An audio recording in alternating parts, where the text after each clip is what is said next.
నమస్తే, welcome to news place. నేను శ్రీలత. బులెటిన్ల ముందుగా హెడ్లైన్స్ చూద్దాం. ఢిల్లీలో కొనసాగుతున్న పోలింగ్, పాల్గొన్న ప్రముఖులు.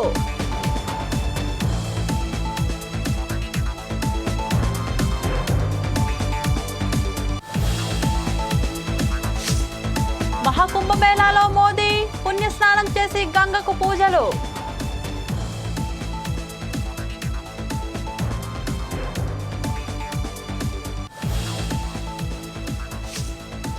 కుల సర్వేకు అసెంబ్లీలో ఆమోదం, రేవంత్ కి కృతజ్ఞతలు తెలిపిన ఎమ్మెల్యేలు.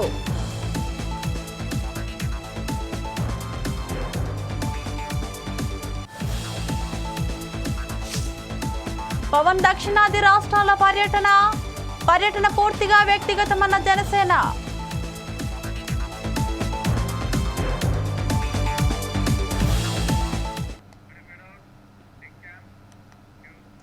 ఢిల్లీ ఎన్నికల పోలింగ్ కొనసాగుతుంది. ఓటు హక్కు వినియోగించుకునేందుకు పోలింగ్ కేంద్రాల వద్ద ఓటర్లు బారులు తీరారు. రాష్ట్రపతి ద్రౌపది ముర్ము, రాహుల్ గాంధీ, ఢిల్లీ సీఎం అతిషి, కేంద్ర మంత్రి జయశంకర్ సహా పలువురు ప్రముఖులు తొలి గంటల్లో తమ ఓటు హక్కు వినియోగించుకున్నారు. ఉదయం 7 గంటల నుంచి ఓటింగ్ ప్రారంభం కాగా ఉదయం 11 గంటల వరకు 19.95% పోలింగ్ నమోదైంది. ఈ అసెంబ్లీ ఎన్నికలతో పాటు తమిళనాడులోని ఈరోడ్, ఉత్తరప్రదేశ్లోని మిల్కీపూర్లో ఉప ఎన్నికలు జరుగుతున్నాయి.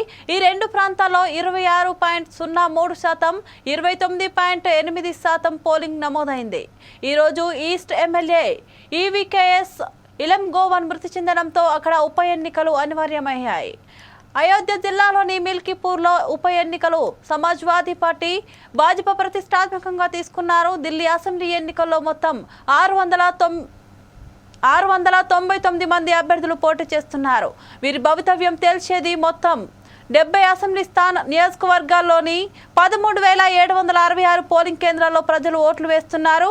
హోమ్ ఓటింగ్ సౌకర్యం ద్వారా అర్హత కలిగిన 7,553 మంది ఓటర్లలో 6,980 మంది ఇప్పటికే తమ ఓటు హక్కు వినియోగించుకున్నారు.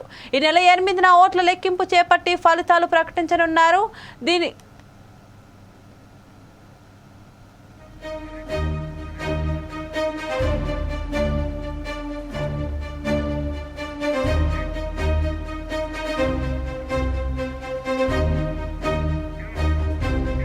దీనిపై మరింత సమాచారం మా చీఫ్ ఎడిటర్ దేశబోయిన శ్రీనివాస్ అందిస్తారు. శ్రీనివాస్, చెప్పండి.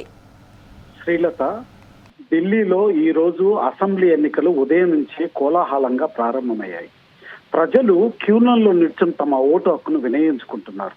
అట్లాగే రాష్ట్రపతి ద్రౌపది ముర్ము, రాహుల్ గాంధీ, ఢిల్లీ సీఎం అతిషి, కేంద్ర మంత్రి Jaishankar, chief election commissioner Rajiv Kumar సహా పలువురు ముఖ్యమైనటువంటి వ్యక్తులు తమ ఓటు హక్కును ఇప్పటికే వినియోగించుకున్నారు. అయితే 70 అసెంబ్లీ నియోజకవర్గాల్లో 13,766 పోలింగ్ కేంద్రాలు ఏర్పాటు చేస్తే దాంట్లో మొత్తం 70 నియోజకవర్గాలు కలిపి 699 మంది బరిలో ఉన్నారు.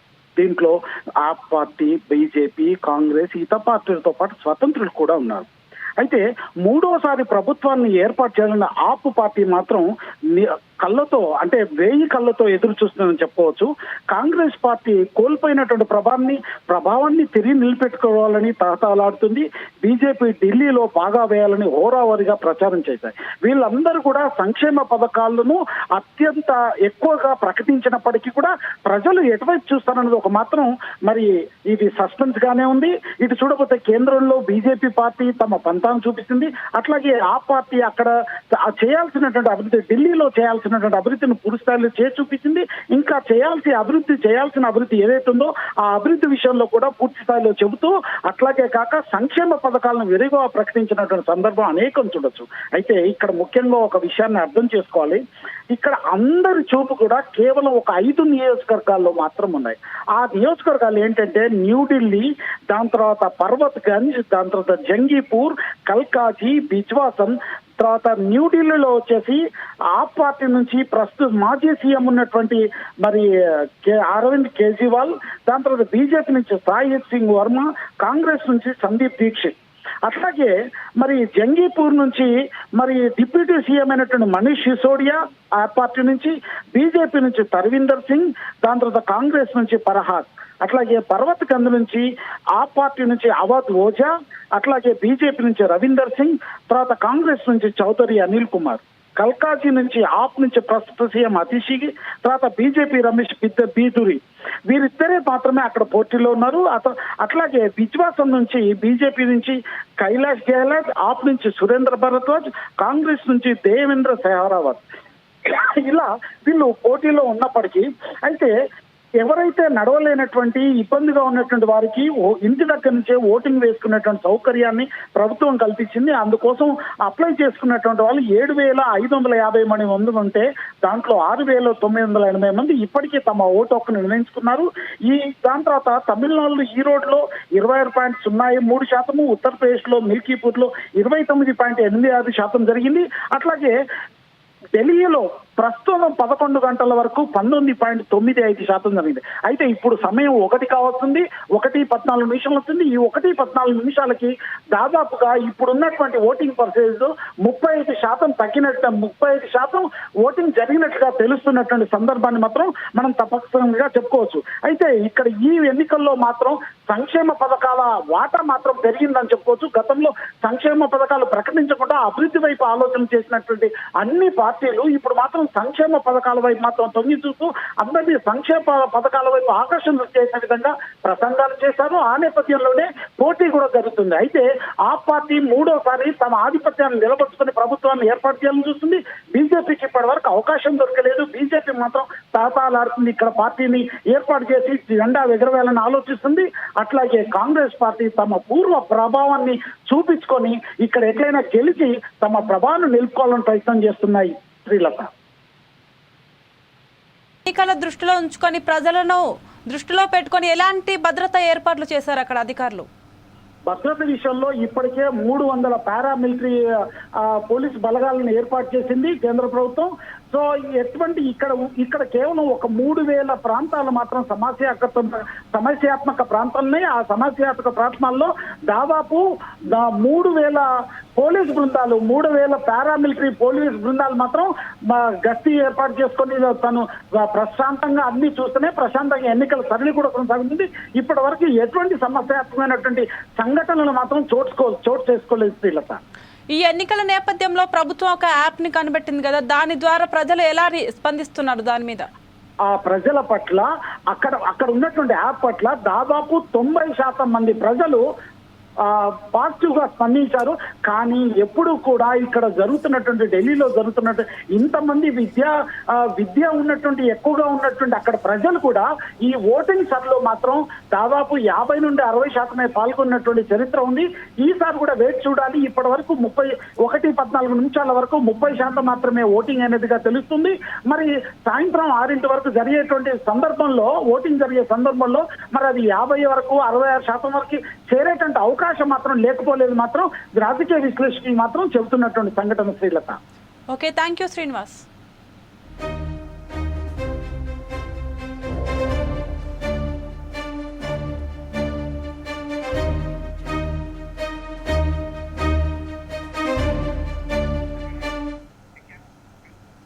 ప్రధానమంత్రి నరేంద్ర మోదీ ఈ రోజు మహాకుంభమేళాలో పాల్గొన్నారు.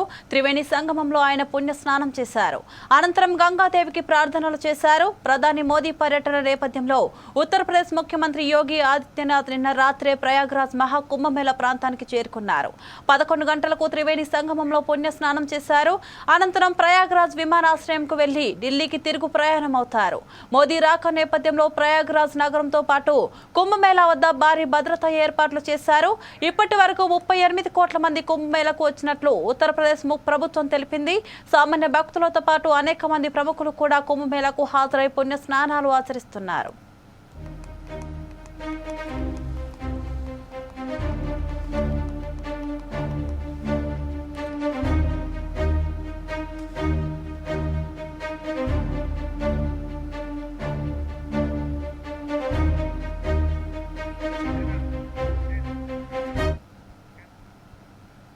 ఢిల్లీ అసెంబ్లీ ఎన్నికల పోలింగ్ కు ముందు రోజు ముఖ్యమంత్రి ఆప్ నేత అతిషి పోలీస్ కేసు నమోదైంది. ఎన్నికల ప్రవర్తన నియమావళిని అతిక్రమించారంటూ ఆమెపై ఢిల్లీ పోలీసులు ఎఫ్ఐఆర్ నమోదు చేశారు. స్థానిక గోవింద్పూరి పోలీస్ స్టేషన్లో ఆమెపై పలు సెక్షన్ల కింద కేసు నమోదు చేసినట్లు పోలీసులు వెల్లడించారు. ఫతేహ్ సింగ్ మార్గ్లో ఆప్ అభ్యర్థిగా పోటీ చేస్తున్న అతిశీ 50 నుంచి 70 మంది మద్దతుదారులతో పాటు 10 వాహనాలతో కనిపించడంతో ఈ చర్యలు తీసుకున్నట్లు పోలీసులు ఉన్నతాధికారి వివరించారు. ఎన్నికల నియమావళి ప్రకారం ఆ ప్రాంతాన్ని ఖాళీ చేయాలని పోలీసులు సూచించగా తమ విధులను నిర్వర్తించకుండా ఆమె అడ్డుకున్నారని పోలీసులు తెలిపారు. దీనిపై అతిశీ తన ఎక్స్ ఖాతా వేదికగా స్పందించారు. బీజేపీ అభ్యర్థి రమేష్ బిధురి ఆయన కుటుంబ సభ్యులు బహిరంగంగా దాడులకు దిగుతున్నారని విమర్శించారు. వారిపై ఎన్నికల సంఘం ఎటువంటి చర్యలు చేపట్టడం లేదని అన్నారు. ఎన్నికల కమిషన్పై ఆమె విమర్శలు గుప్పించారు.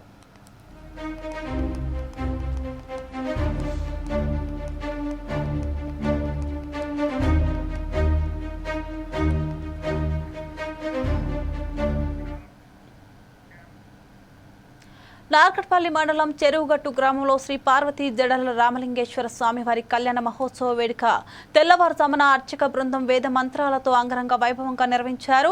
నకరేకల్ ఎమ్మెల్యే శ్రీ వేముల వీరేశం దంపతులు ఆలయంలో స్వామివారిని దర్శించుకుని ప్రత్యేక పూజలు నిర్వహించి అనంతరం ప్రభుత్వం తరపున పట్టు వస్త్రాలు, ముత్యాల తలంబ్రాలను స్వామివారికి సమర్పించారు.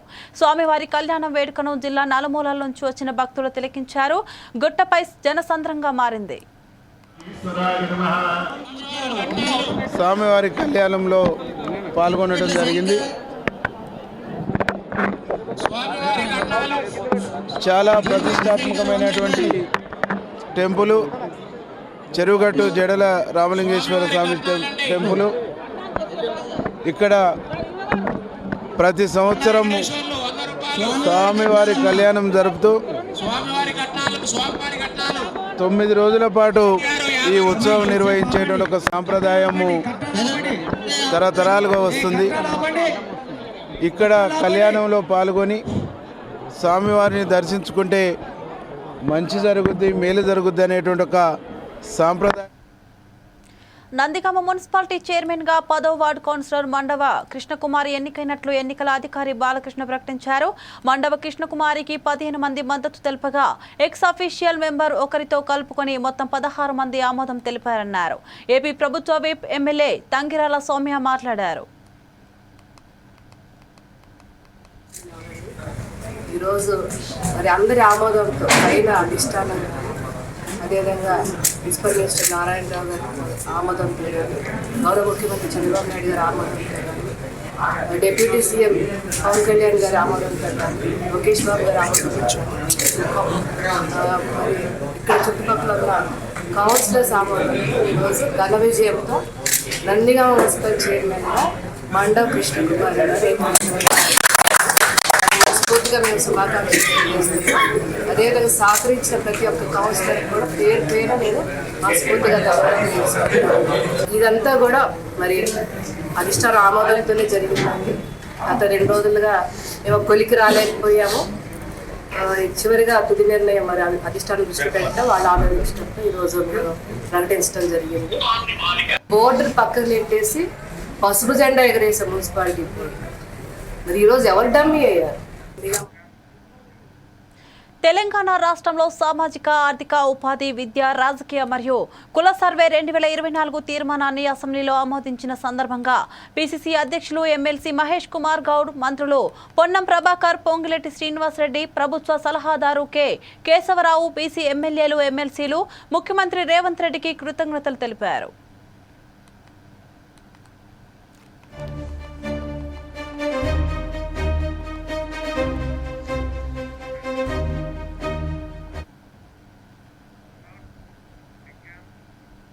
అమెరికా అధ్యక్షుడు డొనాల్డ్ ట్రంప్ రెండోసారి అధికారంలోకి వచ్చి రావడంతోనే వివిధ దేశాలపై వాణిజ్య టారిఫ్ల సవరణకు పూనుకున్నారు. పలు దేశాలు అమెరికాకు ఎగుమతి చేసే వస్తువులపై భారీగా సుంకాలు విధిస్తూ కార్యనిర్వహణ ఆదేశాలు జారీ చేశారు. ట్రంప్ ముఖ్యంగా చైనాపై ఫోకస్ పెట్టారు. చైనా నుంచి అమెరికాకు వచ్చే అన్ని రకాల ఉత్పత్తులపై 10% సుంకం విధించారు. తద్వారా డ్రాగన్ కంట్రీతో వాణిజ్య యుద్ధానికి మరోసారి తెలరేపారు. దీనిపై చైనా కూడా ధీటుగా స్పందించింది. అమెరికా నుంచి తమ దేశానికి వచ్చే బొగ్గు, ద్రవ రూప సహజ వాయువులపై 15% సుంకం విధిస్తున్నట్లు తాజాగా ప్రకటించింది. అంతేకాకుండా అమెరికా టెక్ దిగ్గజం గూగుల్ పైన కూడా విచారణకు ఆదేశించింది. దీనిపై చైనా ఆర్థిక మంత్రిత్వ శాఖ స్పందించింది. టారిఫ్లు పెంచుతూ అమెరికా తీసుకుంటున్న ఏకపక్ష నిర్ణయాలు వరల్డ్ ట్రేడ్ ఆర్గనైజేషన్ నియమావళిని ఉల్లంఘించడమేనని పేర్కొంది. ఇలాంటి నిర్ణయాలు అమెరికా సమస్యలను పరిష్కరించలేవని, ఇటువంటి వైఖరి చైనా అమెరికా మధ్య సాధారణ ఆర్థిక వాణిజ్య సహకారానికి బలహీనపరుస్తుందని వివరించారు.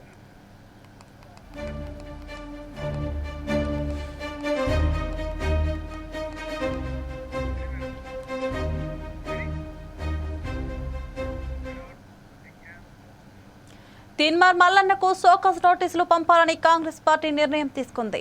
ఆయనకు సోకస్ నోటీసులు పంపాలని క్రమశిక్షణ కమిటీ నిర్ణయించింది.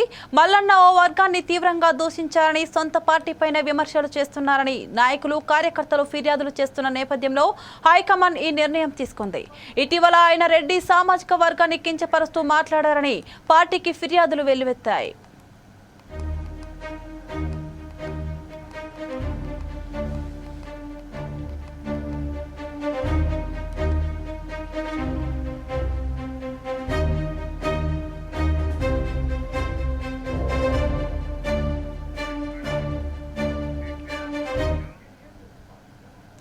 ఏపీ డిప్యూటీ సీఎం గత వారం 10 రోజులుగా బయట కనిపించడం లేదు. ఢిల్లీలో ఎన్నికల ప్రచారానికి వెళ్లలేదు. అదే సమయంలో ఆయన అధికారిక రివ్యూలు కూడా నిర్వహించలేదు. పవన్ కళ్యాణ్ వ్యక్తిగత పర్యటన కోసం సింగపూర్ వెళ్లారని జనసేన వర్గాలు చెబుతున్నాయి. అయితే ఇప్పుడు కొత్తగా ఆయన ఆలయాల సందర్శన కార్యక్రమం పెట్టుకున్నారని జనసేన వర్గాలు చెబుతున్నాయి. సింగపూర్ నుంచి హైదరాబాద్ చేరుకున్న పవన్ కళ్యాణ్ బుధవారం నుంచి కేరళలో పర్యటించబోతున్నారు. అక్కడ కూడా పూర్తిగా వ్యక్తిగత పర్యటనని, అధికారిక పర్యటన కాదని చెబుతున్నారు. అనంత పద్మనాభ స్వామి ఆలయం సహా పలు ఆలయాలను ఆయన సందర్శిస్తారు. పవన్ వెంట కేరళ క్యాడర్ కు చెందిన ఐఏఎస్ అధికారి కృష్ణతేజ కూడా వెళ్తున్నట్లు తెలుస్తోంది. పవన్ కళ్యాణ్ కేరళ పర్యటన తర్వాత 3 రోజుల పాటు తమిళనాడు ఆలయాలను కూడా సందర్శిస్తారన్న ప్రచారం జరుగుతోంది. అదే జరిగితే అక్కడ రాజకీయంగా పవన్ పర్యటన హాట్ టాపిక్ అవుతుంది. సనాతన ధర్మంపై ఉదయనిధి చేసిన వ్యాఖ్యలను పవన్ ఖండించారు. ఆ అంశంపై తమిళనాడులో దుమారం రేగింది. లడ్డు వివాదం వచ్చినప్పుడు పవన్ ఇచ్చిన తమిళ్ ఇంటర్వ్యూ కూడా అక్కడ వైరల్ అయింది. పవన్ తమిళనాడులో ఆలయాలు సందర్శిస్తారంటే అక్కడ రాజకీయంగానూ అది పెద్ద న్యూసే అవుతుంది.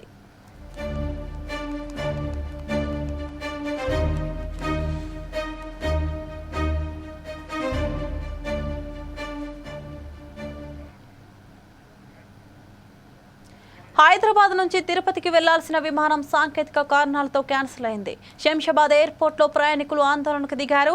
కానీ అధికారులు ప్రత్యామ్నాయ ఏర్పాట్లు చేయకపోవడంతో ప్రయాణికులు మండిపడుతున్నారు. 4 గంటలకు పైగా విమానాశ్రయంలో పడిగాపులు కాస్తున్న అధికారులు పట్టించుకోవడం లేదని ఆగ్రహం వ్యక్తం చేస్తున్నారు. ఫ్లైట్ క్యాన్సిల్ అయిన విషయాన్ని కూడా తమకు ఆఖరి నిమిషంలో చెప్పారంటూ ఆవేదన వ్యక్తం చేస్తున్నారు. కాగా షెడ్యూల్ ప్రకారం ఈ రోజు ఉదయం 5:30 అలియన్స్ ఎయిర్లైన్స్ కు చెందిన 91877 విమాన సర్వీసు 47 మంది ప్రయాణికులతో తిరుపతికి వెళ్లాల్సి ఉంది. అయితే విమానంలో తలెత్తిన సాంకేతిక లోపం కారణంగా రద్దు చేశారు. అప్పటికే ఎయిర్పోర్టుకు చేరుకున్న ప్రయాణికులు ఈ విషయం తెలియడంతో అసహనం వ్యక్తం చేశారు. తిరుమల దర్శనం సమయం కూడా దాటిపోతుందని అధికారులు మాత్రం ప్రత్యామ్నాయ ఏర్పాట్లపై ఎలాంటి సమాచారం ఇవ్వలేదని ఆగ్రహం వ్యక్తం చేస్తున్నారు.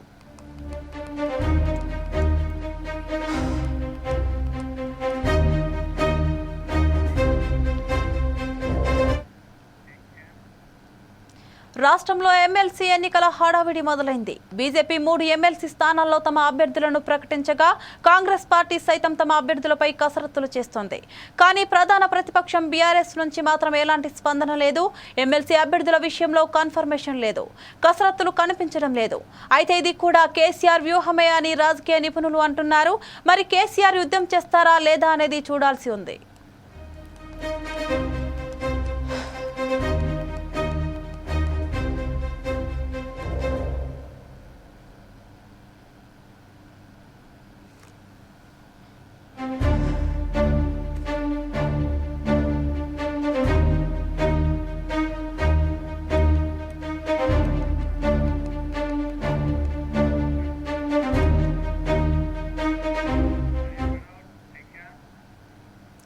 ఎమ్మెల్యేగా గెలిచిన తనను పక్కన పెట్టించి సత్యవేడు నియోజకవర్గానికి ఇన్ఛార్జ్ వేసుకోవాలని కొందరు నీచానికి దిగజారుతున్నారని ఎమ్మెల్యే కోనేటి ఆదిమూలం భావోద్వేగానికి గురయ్యారు.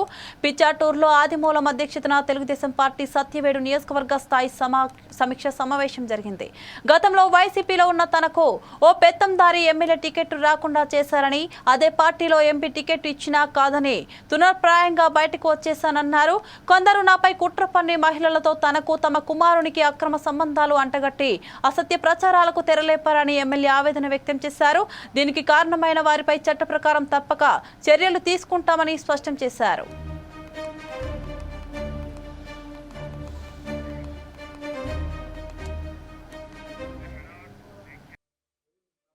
Keep watching 4 Sides TV.